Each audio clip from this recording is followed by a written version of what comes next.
केरल के कोच्चि की एक धार्मिक सभा में हुए सीरियल ब्लास्ट ने सिर्फ राज्य ही नहीं बल्कि पूरे देश की नींद उड़ा दी। 3 लोगों की इसमें मौत हुई और लगभग 51 लोग घायल भी हुए, जिनमें से 4 की हालत गंभीर बताई जा रही है। धमाके के पीछे कौन था, ये अभी पूरी तरह से साफ नहीं हुआ है। हालांकि डोमिनिक मार्टिन नाम का एक शख्स सामने आया है और उसने पुलिस के सामने अपना जुर्म भी कबूल कर लिया है। लेकिन सवाल यह है कि आखिर डोमिनिक मार्टिन कौन है और उसने इस घटना को अंजाम क्यों दिया, और क्या उसके पीछे कोई और बड़ा आतंकी संगठन काम कर रहा है।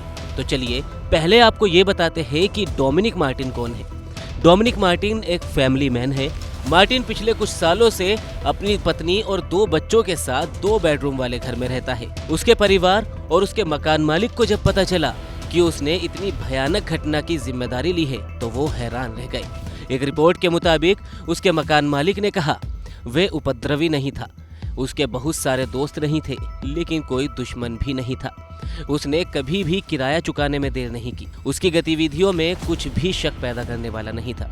मार्टिन केवल 10वीं कक्षा तक ही पढ़ा था।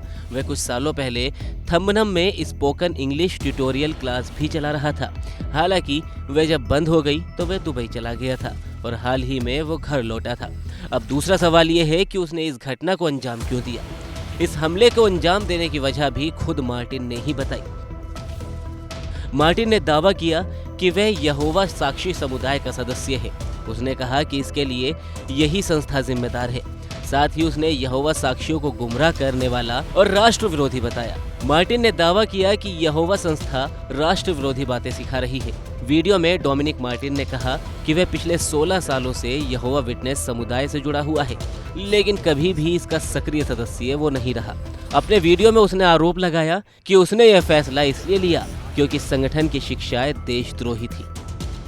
मार्टिन के सामने आने के बाद जांच एजेंसियां फिलहाल उसकी कुंडली खंगालने में जुट गई हैं और इस बीच उसका दुबई कनेक्शन भी सामने आया है। जांच के दौरान एजेंसियों को पता चला है कि मार्टिन करीब 15 साल दुबई में रहा और 2 महीने पहले ही वो भारत लौटा था।